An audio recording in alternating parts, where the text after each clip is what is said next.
मासूमीन ने एक पूरा नेटवर्क बिछाया, इस पे किताबें लिखी गई हैं, द सीक्रेट नेटवर्क ऑफ अहलुल बैत अलैहिस्सलातु वस्सलाम, कि इस कदर इन्होंने अपना नेटवर्क मजबूत बनाया था कि कल मैंने जनाब मुअल्ला बिन खुनैस का बताया कि इनकी शहादत के बाद कभी भी अहलुल बैत की ए कैटेगरी वाला वकील पकड़ा नहीं गया। यानी ये भी एक रेड सिग्नल था वकला के लिए कि आप अलल ऐलान अहले बैत के फजाइल न पढ़ो, कहीं ऐसा ना हो कि दुश्मन के रेडार के अंदर आ जाओ। कि इसके बाद कोई भी वकील अहले बैत का जो ए कैटेगरी का वकील था, क्योंकि अहले बैत ने अपने वकला के अंदर भी 3 कैटेगरियां बनाई हुई थी। एक वकला जो रईसुल वकला होता था, दूसरा वो वकील जो इस वकील के साथ कनेक्टेड होता था, तीसरा वो वकील जो छोटे छोटे मोहल्लों में लोगों से वजूहात जमा करता था, मासूमीन की अहादीस पहुंचाता था। कि शहर इब्न आशूर की किताब आप पढ़ें, ये रजाल कशी मुख्तलिफ किताबें हैं, उसमें लिखते हैं कि अगर कोई छठे इमाम के घर से भी गुजरता था तो उसे भी वक्त के हाकिम पकड़ लिया करते थे। यानी इस कदर भी लोगों को इजाज़त नहीं होती थी कि मासूमीन अलैहिस्सलातु वस्सलाम के घर से भी गुजरें। तो ये नेटवर्क किस तरह चलाते थे? फरमाते एक ही मौका आता था अपने शियों से मिलने का, और वो था हज का मकाम, क्योंकि हज पे किसी मुसलमान को पाबंदी नहीं, और हज पे जाके अगर कोई मासूमीन से मिलता है तो किसी को रोक भी नहीं सकते थे, कहते थे फर्जंद रसूल से मिल रहे हैं। तो ये जो इनकी इंटेलिजेंस उस जमाने में होती थी, वो ये नहीं भांप पाती थी कि कौन सा वकील है कौन सा वकील नहीं है, और सारे मुआमलात और सवाल और जवाब जो मासूमीन जाते थे वो हज पे इनको देते थे। यानी हज की नीयत करके एक इबादी अमल भी था, और ये कि हम अपने शियों की मुलाकात के लिए भी जाएं। कि जब 11वें इमाम का जमाना आता है, हाकिम इस चीज को समझ गया कि ये अपने शियों से अगर मुलाकात के लिए जाते हैं तो हज के बहाने शियों से मिल लेते हैं, कि आपके 11वें इमाम पर हज पे जाने की भी क्या है पाबंदी लगा दी जाती है कि हम हज पे न जाएं। कि इमाम रजा का वाकया मशहूर है ना, कि इमाम रजा का जो ऑफिस का जो हेड था वो हुशाम था। हिशाम जो अहले बैत के साइड भी था, उधर भी था। इसकी काम ये था कि जो जो रिपोर्ट इमाम रजा से कौन मिलने आ रहा है, और इतनी कोशिश करता था कि मौला के शिया मौला से न मिले। यानी इमाम रजा को इतना इन्होंने अंडर सिस्टम रखा हुआ था कि ये ना हो कि मौला अपने शिया से मिल लें। अगियार को मिलने देता था, इमाम के शियों को इमाम से मिलने नहीं देता था। और यहाँ तक इमाम ने खलीफे को किस तरह रुस्वा किया। ईद की नमाज है तो उसने कहा कि मैं जरा बिजी हूँ, इमाम रजा को भेज देता हूँ, वली अहद का ऐलान भी कर दिया है, ये जाके ईद की नमाज पढ़ा लें। अब जिस तरह एक बादशाह का प्रोटोकॉल होता है, जिस तरह अल्हम्दुलिल्लाह हमारे खतीबों का आजकल प्रोटोकॉल है, तो इन्होंने वही प्रोटोकॉल लाके खड़ा कर दिया कि भाई जिस तरह मामून जाता है इसी तरह हम इमाम रजा को लेकर जाएंगे। कितने घोड़े लाके खड़े कर दिए, वो सारे सिपाही लाके खड़े कर दिए। अब सारे इंतजार में हैं इमाम रजा के लिए बेहतरीन घोड़ा, बेहतरीन सवारी लाके खड़ी कर दी कि जिस तरह एक बादशाह नमाज ईद पढ़ाने जाता है, मौला रजा भी इसी तरह नमाज ईद पढ़ाने जाएंगे। लेकिन सिपाही कहते हैं काफी देर के बाद जब इमाम रजा घर से निकले, इसकी मंजर किसी मौला के फिल्म में भी की गई है, मौला रजा जैसे घर से निकले मौला के पांवों में जूती नहीं थी, आंखों से आंसू बह रहे थे। इन्होंने कहा कि आप वली अहद हैं, घोड़े पे बैठिए। इमाम ने कहा नहीं, अल्लाह की दरबार में ऐसे जाया जाता है जैसे फकीर खैरात मांगने जाता है। आंखों से आंसू बह रहे हैं। फरमाते जैसे गरीबों ने देखा तो वो फासला मिट गया। आज गरीब और अमीर का एक फासला है कि वो गाड़ी पर है, मैं रोड पर हूं, वो बड़ी गाड़ी पर है, मैं पैदल चल रहा हूं। तो इमाम ने इस फासले को मिटा दिया कि मैं भी तुम्हारी तरह पांवों में जूतियां नहीं हैं, सादा लिबास पहना हुआ है, आओ सब चलते हैं अल्लाह की दरबार में। कहते हैं गरीबों ने ऐसा हुजूम लाया तो वो जितना प्रोटोकॉल था वो सारा प्रोटोकॉल खत्म हो गया, और इमाम पहली मर्तबा एक वली अहद जो हाकिम का वली अहद है, बहुत बड़ा मकाम इमाम रजा का सियासी एतबार से, वो लोगों के बीच में आ गया और एक हुजूम लोगों का गया। या हुशाम दौड़ा दौड़ा गया मामून के पास, मामून अगर आज नमाज पढ़ा ली तो तुम्हारा तख्ता क्यों है वो उलट जाएगा। फिर मामून ने इमाम रजा को बीच रास्ते से वापस पलटाया कि भाई आपकी जान को खतरा है, मजमा बहुत आ गया है, लिहाजा नमाज कौन पढ़ाएगा, मैं पढ़ाऊंगा। यानी वाज़े फर्क बताया कि अल्लाह के खलीफे का अखलाक कैसा होता है और शैतान के खलीफे का अखलाक कैसा होता है। सलवात पढ़े मोहम्मद वाले मोहम्मद पर।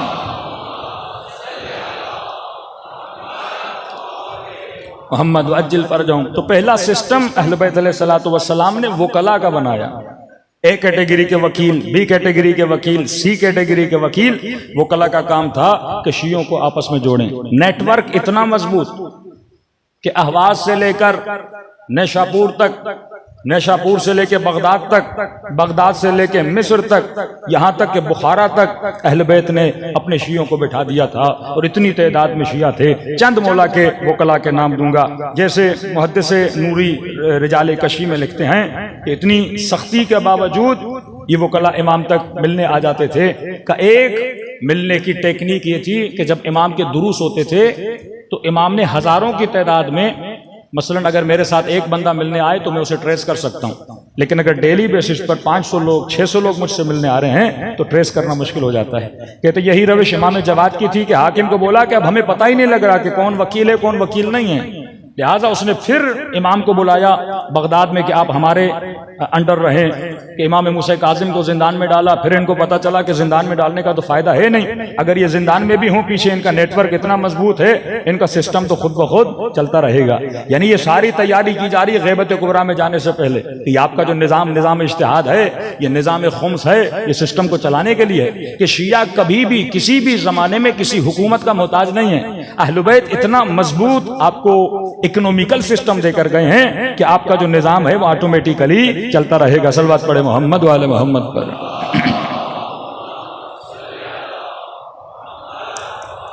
अब चंद बी कैटेगरी के इमाम के वकील थे, मसलन अली इब्न जाफर हुमयरी, फरमाते हैं इनको जिंदान में डाला गया, और जब जिंदान में डाला तो उन्हीं का वजीर, मतलब अहले बैत हुकूमत के अंदर भी इतना रसूख कर चुके थे कि अगर कोई शिया पकड़ा जाता था तो मुतवक्किल का वजीर ही सिफारिश करता है कि आप इनको छोड़ दें।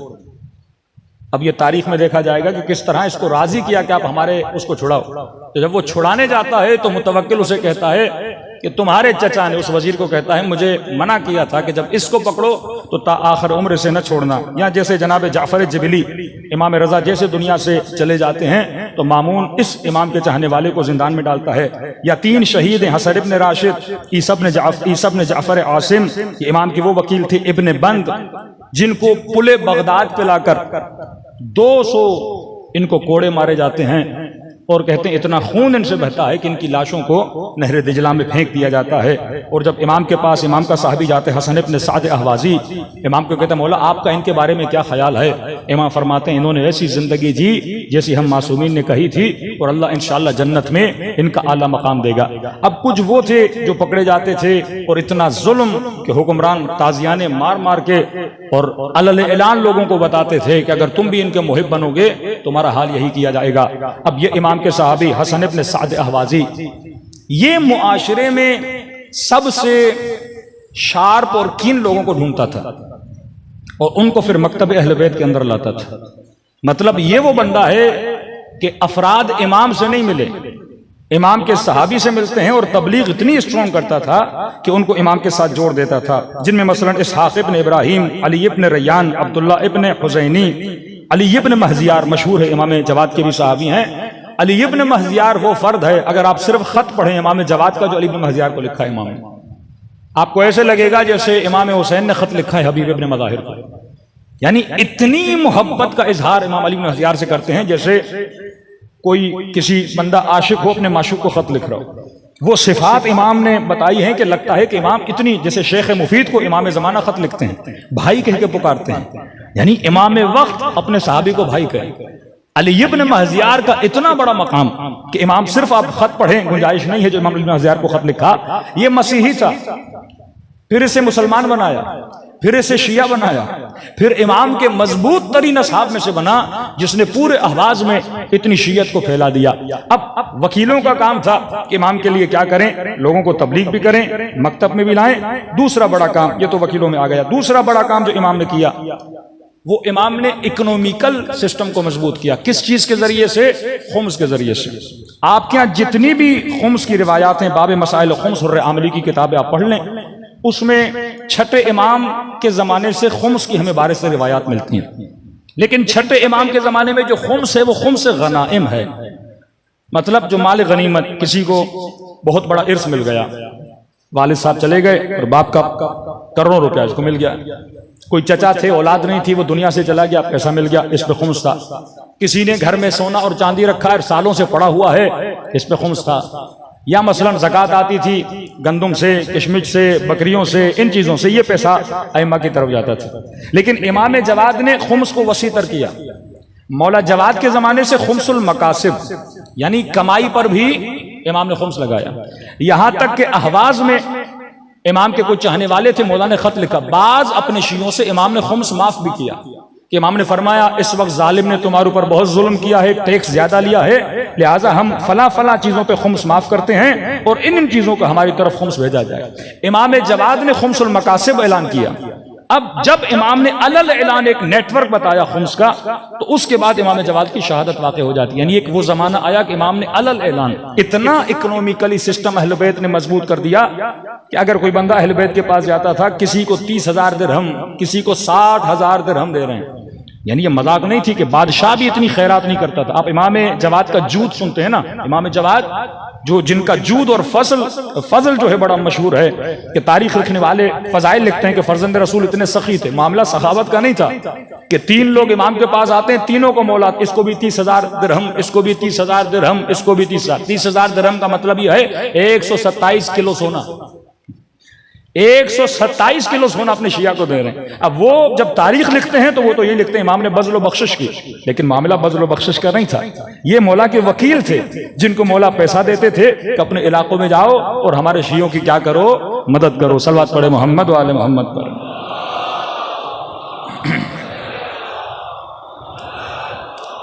कि उनमें से मसलन मोहम्मद कत्तान ये काम करता था, कपड़े का, रुई का काम करता था।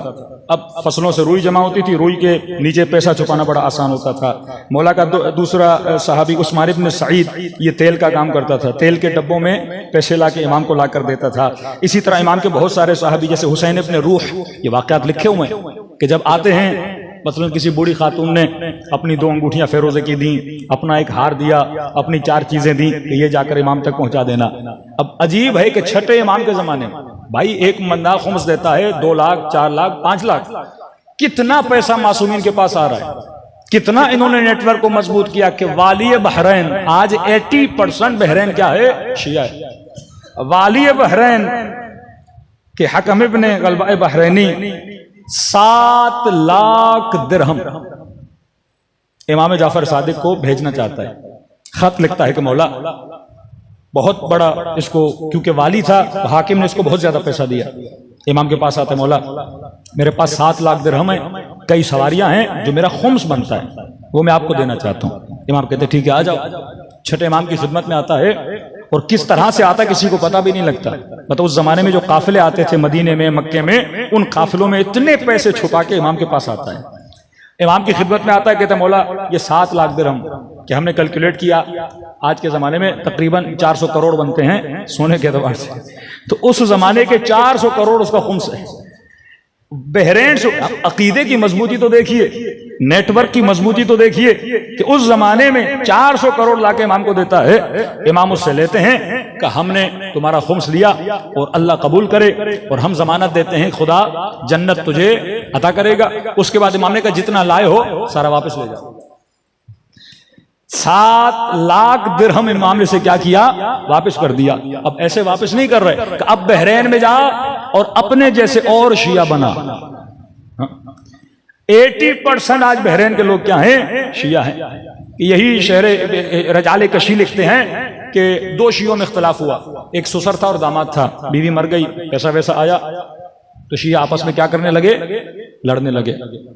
सख्ती से मासूम ने मना किया है कि शिया कभी शिया से न लड़ा करे, एक दूसरे की बदनामियां न किया करो। कहते हैं इनका झगड़ा हुआ, कोई कहता था इसने मुझे 2000 दिरहम देने हैं, कोई 3000 देने हैं। ये इमाम का जो वकील था इसने इनके अंदर सुलह करवाई, झगड़ा खत्म करवाया। आखिर में बात आ गई 600 दिरहम पे। वो खुश हो गए कि भाई इख्तलाफ खत्म हुआ। अब 600 दिरहम एक ने दूसरे के देने थे। इमाम का वकील कहता है तुम्हारे 600 दिरहम भी मैं देता हूं, किसी को देने की जरूरत भी नहीं है, मैं देता हूं, लेकिन शर्त यह है कि आज के बाद तुम दोनों अली इब्न अबी तालिब के शिया हो, लोगों में जाके एक दूसरे की बुराइयां नहीं करोगे। और जब 600 दिरहम देता है, कहता मैं अपनी तरफ से नहीं दे रहा, ये जाफर सादिक की तरफ से दे रहा हूं। सलवात पढ़े मौला की शान पर।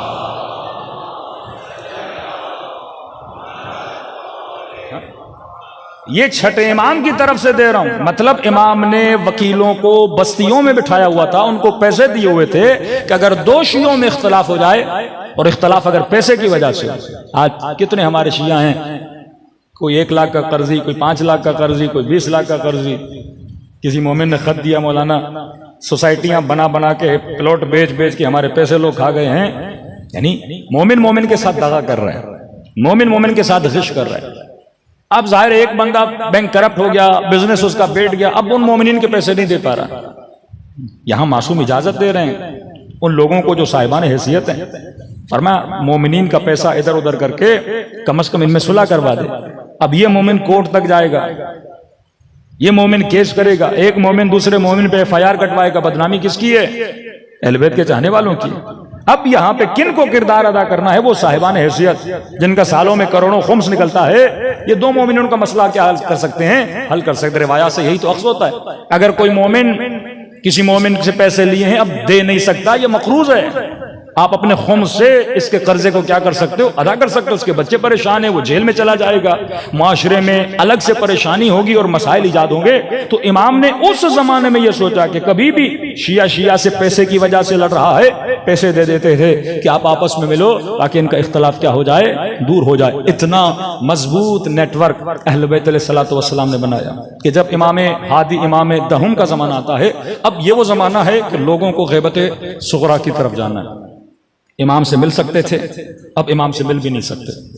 फरमाते हैं कई लोग इमाम से मिलने आते थे, इमाम पर्दे के पीछे रह के इनसे बातें करते थे ताकि इनको उस पर्दे की आदत हो जाए। ये ना हो कि सिर्फ इमाम से कलाम करें। शहर रय से, शहर रय ईरान, यहां से इतना लंबा सफर करके लोग मदीने पहुंचते हैं सिर्फ इमाम जवाद के जमाने मौला से मिलने के लिए। फरमाते हैं कई दिन तक इमाम इनसे मिलते नहीं, बाहर खड़ा रखते हैं। शिया है इमाम के, मतलब नो कॉम्प्रोमाइज। जो मासूमीन तालीमात देते थे, कॉम्प्रोमाइज नहीं करते थे। जब इतना लंबा उनको खड़ा करके फिर इमाम जब उनसे मिले तो कहने लगे कि मौला इतने दिन से खड़े हो। इमाम ने कहा तुमने नहीं सुना, जब हमने शहर रे में अब्दुल अजीज हसनी को भेजा है तो मसला उससे पूछो, मुझसे क्यों पूछने आए हो? जो अब्दुल अजीज हसनी कहेगा वो समझो मेरा हुक्म है। यानी ये भी आदत दिला रहे हैं वकला की कि ये ना हो कि सिर्फ तुमने इमाम से डायरेक्ट होना है, अब हम पर्दे गैब में जाने वाले हैं, वही इताअत रखो। फिर वकलाए इमाम के अपना नवाब अरबा का जमाना आता है, फिर आहिस्ता आहिस्ता गैबत कुबरा में चले जाते हैं। लेकिन शीयत का सिलसिला टूटा नहीं। आपके हिल्ला में, आपके बगदाद में उलमा थे, वो मुगल जो इतने वहशी थे, जो लाइब्रेरियों को जलाने वाले, जिन्होंने मुसलमानों को कत्ल किया, या आप ही के उलमा थे जिन्होंने मुगलों को क्या किया, मुसलमान बनाया। सफविया का जमाना आया, आयतुल्लाह बहादीनी जिनकी कब्र इमाम रज़ा के हरम में है, ये वजीर मुशाविर हैं शाह अब्बास के। यहां तक हुकूमतों में दाखिल हो गए कि हुक्मरानों के वजीर बन गए, और उस तरीके से इन्होंने सियासत में इन होके इन्होंने मकतब अहले बैत को क्या किया, बढ़ावा दिया, शहादतें भी दी। आज ये मकतब प्लेट में रख के आपके सामने पड़ा हुआ है, ये इतना आसान नहीं था। इसके पीछे अहले बैत अलैहिस्सलातु वस्सलाम ने क्या की हैं, मेहनतें की हैं, जहमतें की हैं। कहते हैं शाम से एक बंदा गया, शामी इल्मी एतबार से बड़े कमजोर थे, हज पे मिला इमाम से। इमाम को कहने लगा कि मौला कुरान और तजवीद के हवाले से मेरे कुछ सवाल है। अब देखो हर टॉपिक में इमाम ने एक अपना शागिर्द रखा हुआ है। क्या मौला कुरान और तजवीद में सवाल है? इमाम ने कहा मेरे शागिर्द से पूछो, हमदान इब्न अयन। क्या आपसे पूछना है? कहा नहीं, जो ये कहेगा वो समझो मेरा जवाब है।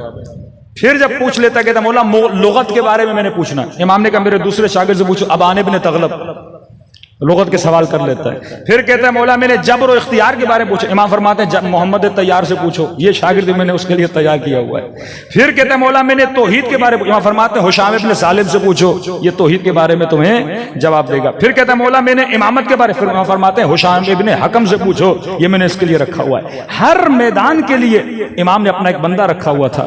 ये जनाब हुशाम इब्न सालिम इतने तेज और इतने होशियार थे कि वक्त के हाकिम ने कहा कि मैंने लोगों के दरमियान बहस करवानी है, लिहाजा मुख्तलिफ मुतकल्लिमीन को बुलाओ, कभी तौहीद पे कभी इमामत पे। टॉपिक क्या रखा इन्होंने? टॉपिक रखा कि क्या अली अफजल हैं या खुलफाए बाद रसूल अफजल हैं। तो ये इमाम के साहबी जनाब हुशाम गए, तो वक्त के हाकिम ने कहा मैं बैठूंगा पर्दे के पीछे, क्योंकि वो मुझे देख लेगा तो नहीं आएगा। तो वो पर्दे के पीछे बैठ गया, और कहते हैं इसने वो दलीलों की भरमार की जितने लोग थे वो उसके सामने हार गए। यहां हुशाम ने देख लिया कि हाकिम पर्दे के पीछे है और जितना जल्दी हो सका वो निकल गया। तो यहां पे हारून कहता है कि इसकी जबान 1000 सिपाहियों के तलवार से भी ज्यादा तेज चलती है। अगर ये रहा तो ये पूरे शहर को अली वाला बना देगा।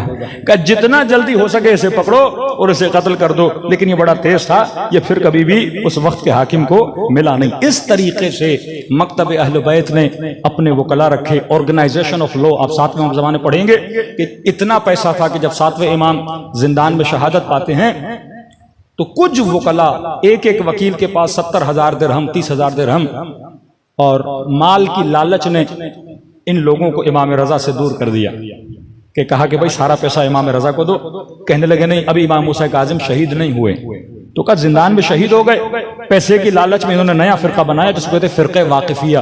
इन्होंने कहा नहीं, इमाम अभी जिंदा हैं, हमने उनको शहीद होते हुए नहीं देखा, इमाम मूसा काजिम फिर वापस आएंगे। फिर इन्होंने नया फिरका बनाया। आपके यही इस्माइलिया, जैदिया, इस्माइलिया इतनी मजबूत हुकूमतें बना चुके थे मिस्र में कि वक्त के हुक्मरान मुस्तअसल और परेशान हो गए थे, हम इनको शिकस्त कैसे दें। अब इस्माइलिया इतने तेज कैसे बने? क्योंकि इस्माइलिया छठे इमाम तक हमारे सिस्टम में रहे थे।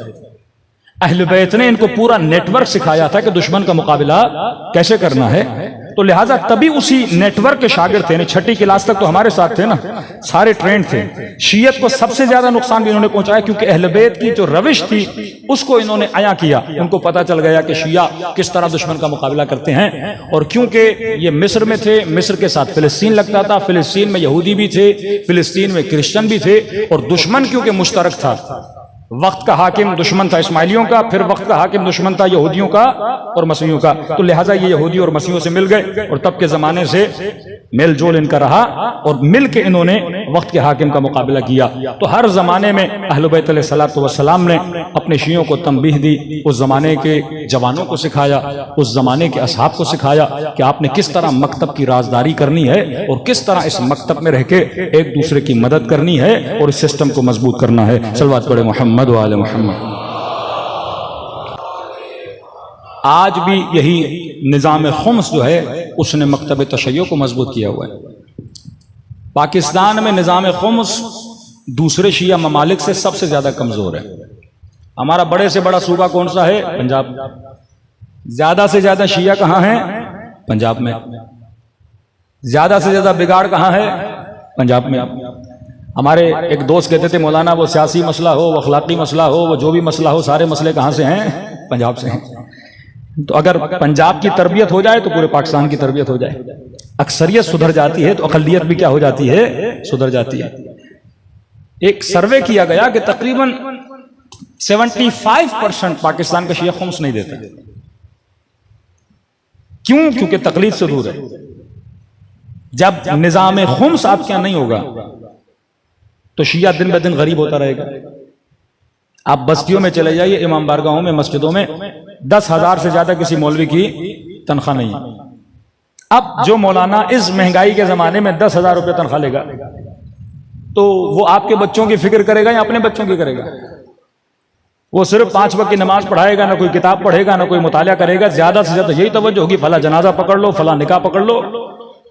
क्योंकि इंसान को अल्लाह ने पेट दिया है और पेट की भूख तो हर कोई इंसान बुझाना चाहता है। अब चंद नाम आपके सामने आज लूंगा, उसके बाद फिर मासूम के एक फरमान, उसकी तफसील में जाना चाहूंगा कि अजीब है कि तकरीबन 18 से 20 मासूम ने वकील रखे और 18 से 20 वकीलों का जो काम था वो एक था कि आप एक को वकील बनाते हो, कोई इंजीनियर हो, किसी को वकील बनाते हो, मसलन कोई दुकान में कपड़ा बेचता हो। लेकिन 19 के 19 इमाम के जो ये वकील थे या असहाब थे, सबका जो बिजनेस था वो एक था। मसलन पहला जनाब मुअल्ला खुनैस जो शहीद हो गए, अब्दुर्रहमान ये भी सर्राफ का, सर्राफ मतलब इनका मार्केट में एक्सचेंज की दुकान थी, यानी सारा काम पैसे की लेन देन इनकी होती थी। नसर इब्न कामूस जो इसके बाद बने, उनका काम भी क्या था? एक्सचेंज का काम था। इस्माइल इब्न इमरान इनका काम भी एक्सचेंज का। जाफर इब्न हयान इनका काम भी सर्राफ का। यूनुस इब्न अम्मार इनका काम भी एक्सचेंज का काम था। खारिजा इब्न मोहम्मद इनका काम भी एक्सचेंज का। अब्दुर्रहमान सुलेमान इनका काम भी एक्सचेंज का। हसन इब्न अली इनका काम भी एक्सचेंज का। अली इब्न हकम, जनाब जुबैर, मोहम्मद इब्न अली, मूसा ताक इनका काम भी क्या था? एक्सचेंज का। मतलब जितने पैसे आते थे इनके पास, और इमाम ने उनको वकील बनाया था जो काम ही किसका करते थे? एक्सचेंज का करते थे। मतलब दुश्मन का जर्रा बराबर भी इनके ऊपर शक नहीं जाता था, क्योंकि जो बंदा काम ही दिरहम और सिक्के का करता है। और बाज इमाम के साहब इतने मशहूर थे कि जैसे ये मौला के साहबी हैं मोमिन ताक, यानी ये हेड ऑफ द एक्सचेंज थे। एक्सचेंज की जो मार्केट थी उनके हेड थे। ये बड़ी आसानी से पहचान लेते थे ये सिक्का झूठा है, ये सिक्का असली है। तो जितना पैसा मासूमीन के पास आता था उन्होंने एक्सचेंज वालों को दे दिया था। अब दुश्मन अगर अटैक भी करता तो क्या बोलते? भाई पैसा किसका है? एक्सचेंज का है। इल्जाम मासूम की तरफ नहीं जाता था, और वहां से पैसे की गर्दिश होती थी। और ये पूरा तशय्यो का नेटवर्क उस तरीके से चलता था। यानी उस जमाने में मासूम ने एक तरह से इस्लामिक बैंकिंग बनाई हुई थी। किसी ने 100 दिरहम दिए, किसी ने 200 दिरहम दिए, किसी ने 400 दिरहम दिए, उनको जमा करते थे। फिर इन्हीं लोगों को मासूम तिजारत की इजाजत भी देते थे कि मसलन पहले वाले ने कपड़े की दुकान खोली, उसकी आमदनी से शियों को मदद करते थे। अजीब है, कहते हैं 7वें इमाम के जमाने में, हारून का जमाना, कि हुकूमत गरीबों की मदद करती थी, और वक्त के हाकिम के पास अगर कोई गरीब जाता था। अब ये वो जमाना है कि अरब कम हो गए, अजम ज्यादा हो गए। इतने इन्होंने मुल्क फतह किए कि बार्सिलोना तक इस्लाम फैल चुका, चीन के बॉर्डर तक इस्लाम फैल चुका। अरब की तादाद कम हो गई, अजम की तादाद ज्यादा हो गई। लिहाजा ये आते थे मदद के लिए, तो वक्त का हाकिम इनको सब्सिडी देता था, मदद करता था। इमाम मूसा काज़िम के जमाने में हाकिम जब मदद करता था तो 15 दिरहम देता था, और यही लोग 7वें इमाम के पास जाते थे तो इमाम 150 दिरहम इनकी मदद करते थे।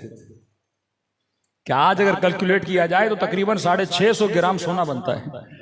यानी मौला ये नहीं कि उनको चवन्नियां दें, मदद करें, नहीं, इतने पैसे देते थे। उस पैसे से वो अपना रोजगार भी चलाएं, अपना बिजनेस भी चलाएं। जब ये मासूम एक राज बता रहे हैं कि अगर मुआशरे में अपने तशय्यो के नेटवर्क को मजबूत करना चाहते हो तो सबसे पहले मुआशरे की गुर्बत को मिटाओ। एक इंसान के पास खाने के लिए पैसे नहीं, आप कहते हो रोजा रखो, वो अपने रात के खाने के लिए परेशान है, मैं उसे नमाज का दर्स दूं, मैं उसे दीन का दर्स दूं, मैं उसे हिजाब का दर्स दूं। फरमाया दीन तब तक नहीं फैला सकते जब मुआशरे की इकोनॉमी को क्या करो? मजबूत करो। सलवात पढ़े मोहम्मद व आले मोहम्मद।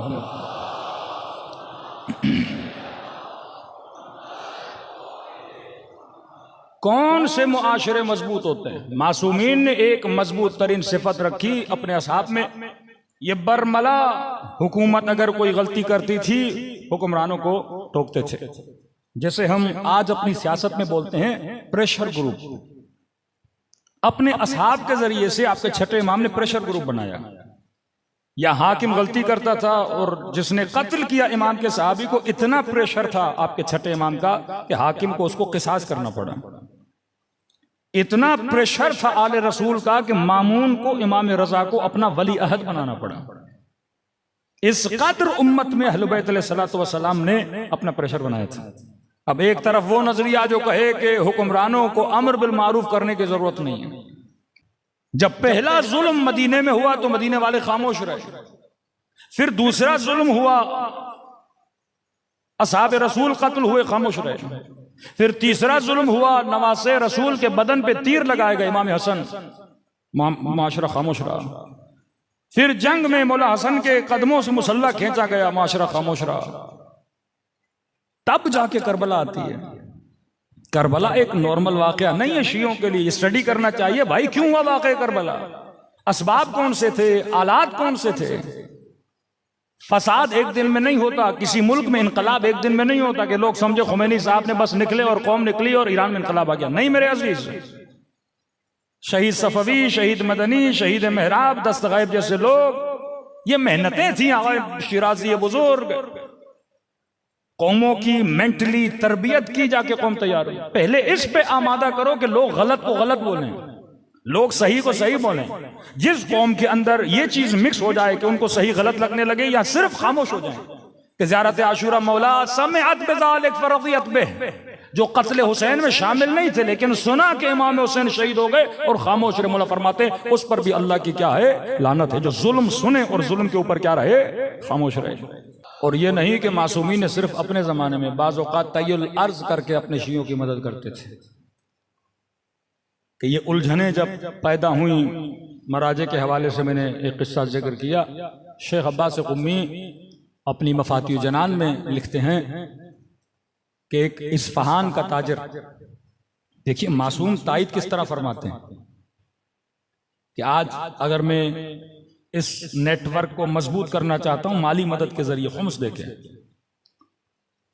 तो मुझे शक है कि पता नहीं ये इमाम ज़माना तक पहुंचता है कि नहीं पहुंचता। कि अल्लाह कहता है ना, तुम जो बकरे ज़बा करते हो उसका गोश्त मुझ तक नहीं पहुंचता, लेकिन तुम्हारी नीयत मुझ तक पहुंच जाती है। तो ये इस्फहान का ताजिर कहता है कि मैं अपना खुम्स लेके नजफ गया, तो नजफ में कुछ मराजे थे, मैंने उनको दिया। एक को मैंने मसलन 1 लाख रुपया लेगा, एक को मैंने 30,000 दिया। बसरा गया, वहां पे एक और मरजा था, मैंने उसे 30,000 और दे दिए। काजमेन गया, वहां पे एक और मरजा थे, मैंने 40,000 उनको दे दिए। काजमेन गया, मैंने ज़ियारत की इमाम मूसा काजिम की। फिर सामिरा गया, मैंने ज़ियारत की इमामैन हुमामैन की। कहता अब जब वापसी पे पलट रहा था, शब जुमा थी, तो वापसी के रास्ते पे मेरी मुलाकात एक सैयद बुजुर्गवार से हुई, बड़ा नूरानी चेहरा, सैयद वाला लिबास। तो उन्होंने मेरा नाम लेके कहा कि फलानी कहाँ जा रहे हो? तो मैंने कहा मैंने ज़ियारत कर ली, अब लंबा सफर है, मैंने वापस ईरान जाना है। तो कहा देखो आज शब जुमा है, और शब जुमा मेरे जद की ज़ियारत करने का बहुत बड़ा सवाब है। अब ये क्या समझ रहा है, कोई सैयद है तो ये सवाब मत गवाओ, ज़ियारत करो फिर जाओ। तो मैंने कहा ठीक है सैयद बुजुर्ग, अगर आप कहते हैं मैं आपके साथ, आप भी जा रहे हैं, हमें भी जा रहा हूं, हरम शब जुमा है, मेरे जद की ज़ियारत करो। कहते हैं हम के साथ चलने लगे। कहते हैं रास्ते में एक जमीन का प्लॉट था, वो किसी सैयद का था। वक्त के हाकिम ने उस प्लॉट पे रोड बनाया, कब्जा करके किसी सैयद के घर पे रोड बना दिया। हमारे मराजे का फतवा था कि क्योंकि ये मकान गस्बी है तो शिया इस जमीन से न गुजरे, क्योंकि गस्ब हो चुका है। तो जैसे वो प्लॉट आया तो मैंने उस प्लॉट से दूरी इख्तियार की। तो इन्होंने कहा कि दूर क्यों जा रहे हो? मैंने कहा महाराजे का फतवा है, यहां से नहीं गुजरना। का फतवा सही है, लेकिन क्योंकि ये हमारा ही प्लॉट है, लिहाजा हम तुझे इजाजत देते हैं कि यहां से गुजरो। कहते अब भी मुझे बात समझ में नहीं आई। पहुंचे हरम में, मुझे कहा कौन सी ज़ियारतें पढ़ते हो? मैंने कहा मौला ये पढ़ता हूँ, सैयद ये पढ़ता हूँ, वो पढ़ता हूँ। उन्होंने कहा ज़ियारत अमीनुल्लाह पढ़ो, इस ज़ियारत की बड़ी फजीलत है। तो कहा मैं पढ़ता हूँ, मेरे साथ पढ़ो। कहते मैंने ज़ियारत अमीनुल्लाह पढ़ना शुरू की। लेकिन जब सलाम देते हैं ना 12 इमामों को, मेरा सलाम हो अली पर, मेरा सलाम हो हसन पर, मेरा सलाम हो हुसैन पर, कहते हैं जब 12वें पर वो आते थे तो ये नहीं कहते थे मेरा सलाम हो महदी पर, कहते थे मेरा सलाम हो मुझ पर। अब भी मैं नहीं समझा। फिर कहा कि ज़ियारत जामे कबीरा पढ़ी है? मैंने कहा जी। कहा इसकी बहुत फजीलत है, इसमें फज़ाइल अहले बैत अलैहिस्सलातु वस्सलाम है। फिर उन्होंने ज़ियारत जामिया कबीरा पढ़ी, फिर मैंने उनके साथ ज़ियारत जामिया का भी पढ़ी, और फिर जब सलाम की बारी आती थी ये खुद पे सलाम करते थे। फिर अब भी समझ में नहीं आया। नमाज पढ़ी हमने, नमाज पढ़ने के बाद जब वापसी पे चले, अब मुझसे पूछने लगे इस्फहान से आए हो? मैंने कहा जी। इस्फहान में फला आलिम है, मुबल्लिग हैं, उन्हें जाकर हमारा सलाम देना। फला काम करते हो? कहा जी। अल्लाह तुम्हारे रिज़्क़ में क्या अता करे? बरकत अता करे। कहा कि आपका बहुत शुक्रिया कि आपने खुम्स अदा किया, और आपने जिन जिन को दिया आपकी अमानत हम तक पहुंच गई। और कहा ये थोड़ा सा जो तुम्हारे पास बाकी है, बसरे जाना, फला आलिम है, उसे देकर आना। अब कहता है मैं रास्ते में चल ही रहा हूं। अब कहते हैं ना जिन जिन की भी इमाम से मुलाकात हुई, उस वक्त जहन को इजाजत नहीं होती थी सोचने की कि सोचें सामने कौन है। कहते अब जब मैं सोचने लगा वाकई ये कौन है, मेरा नाम कैसे पता, मैं किस शहर से हूं, उस शहर में कौन सा आलिम है, मैंने किन किन को खुम्स दिया है, कैसे पता। कहते यहां मैंने सर उठाया तो मेरी निगाहों के सामने से इमाम ज़माना ओझल हो चुके थे। अल्लाहुम्मा सल्ली अला मुहम्मद। ये असहाब अहल बैत अलैहिस्सलातु वस्सलाम जिनके अकीदों को तबलीग के जरिए से अहल बैत ने इतना मजबूत किया कि जनाब सईद इब्न जुबैर का वाक़या आप सबने सुना होगा कि हज्जाज इब्न यूसुफ ने इनका गला काट दिया, लेकिन चेहरे से मुस्कुराहट नहीं गई क्योंकि इसका अकीदा क्या था? मजबूत था। आज एक जवान जब तंगदस हो जाता है, क्या हमारे इमाम जमाना पर अकीदा इतना मजबूत है? क्या हम जब बेराह रवी पे जाते हैं अल्लाह पे इतना भरोसा मजबूत है? ईरान का एक ड्राइवर जो कहता है मैं ट्रक चलाता था, पहले जमाने में मशहद में बर्फबारी बहुत शदीद होती थी, कह रहे मशहद से ट्रक चला के मैं तेहरान की तरफ जाना चाहता था तो शदीद रास्ते में बर्फबारी हुई, इतनी बर्फबारी के जो गाड़ी के वाइपर थे वो भी काम करना तकरीबन छोड़ गए। मैंने अपने ट्रक को साइड पे लगाया और मैंने सोचा कि जब बर्फ थम जाएगी उसके बाद मैं रास्ते पर आगे बढ़ूंगा, लेकिन कहता नहीं, बर्फ थमने वाली नहीं थी और ज्यादा बर्फबारी शदीद हो गई। यहां तक कि मैंने नोट किया कि रास्ते पर जितनी गाड़ियां आ रही थी उन गाड़ियों ने भी आना छोड़ दिया। अब बीच सहरा में, मशहद और तेहरान का सफर बहुत लंबा है और 80% ये रास्ता सहराई रास्ता है। कहते मैंने कहा कोई बात नहीं, अभी भी कॉन्फिडेंस था कि कुछ भी नहीं होगा, बर्फबारी थम जाएगी। मैंने गाड़ी को बंद नहीं किया, कहीं ऐसा ना हो कि इंजन ठंडा पड़ जाए फिर इंजन स्टार्ट ना हो। लेकिन चंद मिनट के बाद मैंने देखा कि इंजन ने आवाजें करना शुरू कर दी, जैसे इंजन भारी हो गया है। एक बार भारी हुआ, 2 बार भारी हुआ, फिर भी मैं परेशान नहीं हुआ क्योंकि मुझे सारा मैकेनिक का काम आता था। मैंने कहा बंद भी हो गया तो मैं स्टार्ट कर लूंगा। लेकिन कहता 3-4 मरतबा इसने आवाज किया और चौथी मरतबा इंजन बंद हो गया। कह रहा अब परेशानी शुरू हो गई, खौफ शुरू हो गया, क्या होगा मेरा। मैं जल्दी से उतरा, पाना उठाया और जहां जहां तक हो सकता था मैंने इंजन को देखा। इंजन भी सही सालिम था, हर चीज मैंने चेक की। गाड़ी को स्टार्ट करना चाहा, गाड़ी स्टार्ट नहीं हुई। इतने में कहता है मैं गाड़ी के कमरे में आके बैठ गया। बस ये था कि अंदर बर्फ नहीं आ रही थी लेकिन सर्दी वही थी जो बाहर वाली सर्दी थी। अब कहता है मौत की याद आने लगी मुझे। मैंने कहा ड्राइवर अब तो तू मर गया, इतनी सर्दी, सामने से कोई गाड़ी नहीं, इंजन भी बंद हो गया।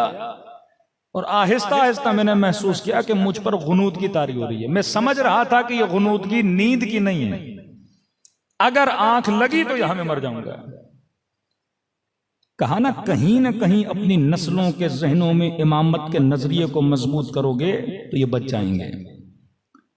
कहते अचानक किसी मजलिस में किसी मौलाना का जुमला सुना था कि शियो हम वो हैं जिनका इमाम जिंदा है। तो कहते हैं मैंने 3 मरतबा ज़बान से जुमला का, या साहिब ज़मान अदरिकनी, मौला मेरी मदद को आइए, मौला मेरी मदद को आइए। कह रहे जब ये कह रहा था तो शायद हमारे बरादर ये सवाल करें कि इसने या अल्लाह मदद क्यों नहीं बोला। कहता है मैंने ये नहीं बोला या अल्लाह मेरी मदद कर, मैंने कहा या साहिब ज़मान अदरिकनी। खुद ही कहता है, कहता मुझे शर्म आ रही थी कि मैं अल्लाह से मदद मांगूंगा। तो किस बात पे? कहता एक तो मैं नमाज का पाबंद नहीं था, दूसरा ये मेरे अंदर एक गुनाह कबीरा की बीमारी थी। तो अल्लाह भी तो बोलेगा ना, अब जब मुश्किल में आए हो तो अभी मेरा नाम ले रहे हो। तो मैंने कहा इमाम जमाना की आबरू है अल्लाह के दरबार में। तो इमाम से तवस्सुल किया कि मौला मैं बहुत गुनहगार हूं, आपसे तवस्सुल कर रहा हूं कि अल्लाह के दरबार में वसीला बन जाएं ताकि मेरे ऊपर कोई रहमत आ जाए। और मैंने वादा किया कि आज के बाद नमाज की पाबंदी करूंगा और वो गुनाह जो मैं मिंबर से बता नहीं सकता, जो बहुत कभी गुनाह की आदत थी इसे, उस गुनाह को मैं क्या करूंगा, तर्क कर दूंगा। कहता ऐसे ही अपने ख्यालों में सोच रहा था क्या होगा, बच्चों का क्या होगा, मर जाऊंगा क्या होगा, छोटी बच्ची थी मेरी उसका क्या होगा। इंसान जब मौत को देखता है तो यही ख्यालात उसके जहन में आते हैं। कहता इतने मैंने देखा उस शदीद बर्फबारी में एक शख्स आ रहा है और हाथ में पाना है। कहता मैंने ये समझा कि आगे किसी की गाड़ी खराब हुई है और वो मदद मांगने के लिए आ रहा है। तो मैंने अपना शीशा नीचे किया, मैंने कहा जी आप यहां पे क्या कर रहे हैं। उन्होंने कहा आप क्यों खड़े? मैंने कहा मेरी गाड़ी खराब हो गई है। कहा ठीक है मैं आपकी गाड़ी को देखता हूं। मैंने कहा मैं खुद मैकेनिक हूं, सब कुछ देख लिया। कहा नहीं हम भी थोड़ा देख लेते हैं, जब मैं कहूं तो स्टार्ट लगाना। कहते हैं वल्लाह मैंने नोट किया कि जब उसने इंजन के ऊपर सिर्फ उसने अपने हाथ रखे यहां तक कि उसने कोई पाना वाना भी नहीं लगाया, नहीं, सिर्फ उसने हाथ रखे और मुझे कहा कि क्या करो, स्टार्ट करो। कहते यहां मैंने स्टार्ट किया, मेरी गाड़ी क्या हो गई, स्टार्ट हो गई। वो पलट के वापस आए, लेकिन मैंने कहा कि देखिए ये गाड़ी पहले भी स्टार्ट थी, बंद हो गई, इसके स्टार्ट होने का फायदा क्या, ये फिर 10 किलोमीटर आगे जाऊंगा फिर बंद हो जाएगी। उन्होंने कहा नहीं, अब बंद नहीं होगी, ये तुझे अपने मकसद तक पहुंचा कर रहेगी ये गाड़ी। मैंने कहा आपको कैसे यकीन का, मैं कह रहा हूं ना अब ये तुम्हारी गाड़ी बंद नहीं होगी, मकसद पे चलेगी। तो मैंने कहा कि बुजुर्गवार आप इतनी सर्दी में खड़े हैं, आइए मेरी गाड़ी में बैठिए, मैं आपको आपकी गाड़ी तक पहुंचाऊं। कहा नहीं, कोई जरूरत नहीं है। कहा आपकी गाड़ी खराब है, जरा उसको टचिंग करके यहां से ले जाते हैं। कहा उसकी भी जरूरत नहीं। कहा मैं आपकी कोई खिदमत कर सकता हूं। कहा हमें किसी खिदमत की जरूरत नहीं। कहा उस वक्त मेरे जेब में पैसे बहुत थे, ड्राइवर था। मैंने कहा आपको जितने पैसे चाहिए जो मेरे जेब में मैं आपको दूंगा, मैं बगैर शुक्रिया कि आपको कैसे जाने दूं, आपने मेरी जान बचाई, इतनी सर्दी में अगर कोई ना होता मैं मर जाता। कहा नहीं, हमें पैसों की भी जरूरत नहीं है, अपने पैसे अपने पास रखो। मैंने कहा कुछ तो करूं मैं आपके लिए, बताइए मैं क्या कर सकता हूं आपके लिए, आपने जान बचाई है मेरी। कहा कुछ नहीं, बस जो दो वादे किए हैं ना मुझसे, उन वादों पे अमल करो।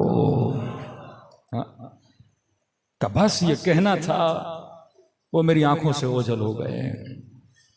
ये ड्राइवर कहता है मैं गाड़ी से उतरा, कभी इधर दौड़ूं, कभी उधर दौड़ूं, कभी गाड़ी के पीछे जाऊं, लेकिन मुझे नजर नहीं आते। कहते हैं गाड़ी स्टार्ट की, वहां से लेकर घर तक मेरे आंसू नहीं रुके कि मैं कितना बदबख्त था, मेरा इमाम जमाना खड़ा था लेकिन मैंने अपने इमाम जमाना को पहचाना नहीं। कहता देर रात को घर पहुंचा, अपने बच्चों को सुफरे पे बिठाया, बीवी को सुफरे पे बिठाया, और मैंने कहा है मेरी ज़ौजा, है मेरे बच्चों, आज के बाद जिंदगी गुजारने का तरीका मैं बदलने वाला हूं। आज के बाद नमाज वक्त पे पढ़ेंगे। ज़ौजा को कहा देख आज के बाद अपने हिजाब में सुस्ती न करना। बच्चों को समझाया कि बच्चों ये करना। कब मेरी बीवी इतनी खुश हुई, कहने लगी कि मैं तो कब से चाहती थी तू दीनदार बने, लेकिन तू दीनदार नहीं बनता था, लेकिन ये बता तेरे अंदर तब्दीली कैसे आई। इसने वाकया सुनाया कि इमाम ज़माना मुझे नजर आए थे, मौला ने मेरी जान को बचाया। कहता है जब ड्राइवरों के बीच में गया, या अजान का वक्त हुआ, सारे ड्राइवर चले गए खाना खाने, मुझे कहा तू भी चल खाना खा। मैंने कहा नहीं, पहले मैं नमाज पढ़ूंगा, बाद में खाना खाऊंगा। ताज्जुब करने लगे, आज तू बड़ा मुत्तकी बन रहा है, आज तू बड़ा परहेजगार बन रहा है। ताने देने लगे इतने दिन तू क्या करता था, आज कैसे बन गया। कि ये मेरा कमाल नहीं है, ये फर्जंद ज़हरा का कमाल है। तो कभी कभी इस तरह से जिनके अकीदे बातिन में मजबूत होते हैं, अहले बैत ज्यादा अकीदों को मजबूत कराने के लिए अपनी ज़ियारतें करवाते हैं। सलवात पढ़े मोहम्मद व आले मोहम्मद।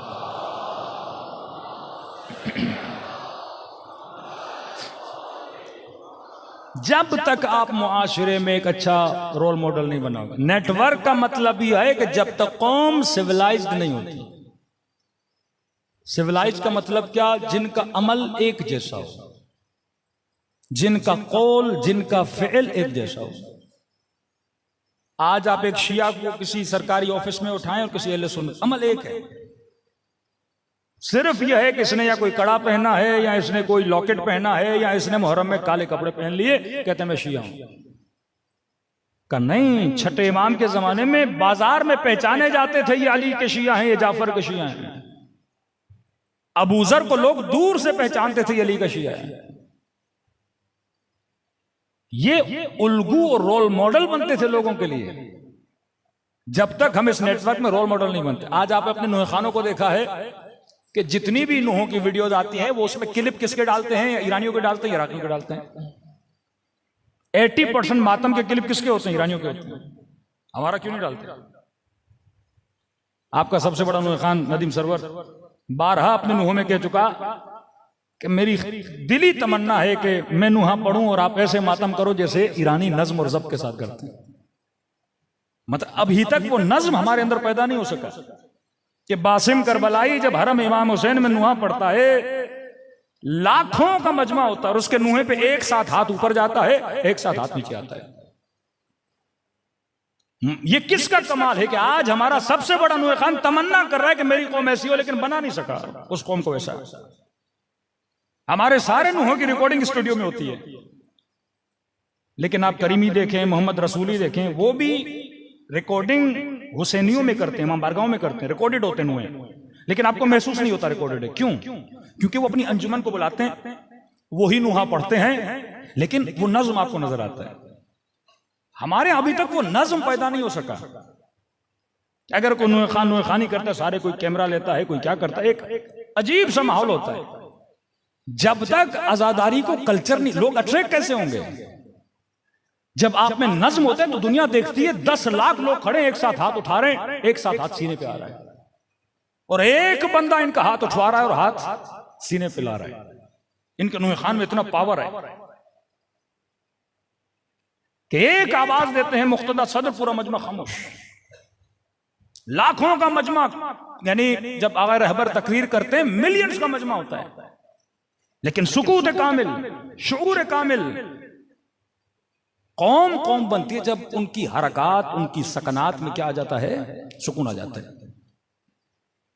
आगाए हसन अली नुखदकी बहुत मशहूर आलिम दिन, कहते हैं एक मरतबा नमाज जुमा के लिए, नमाज ईद के लिए इनके शागिर्द क़िबला लाखों का मजमा है, आप आइए नमाज ईद पढ़ाइए।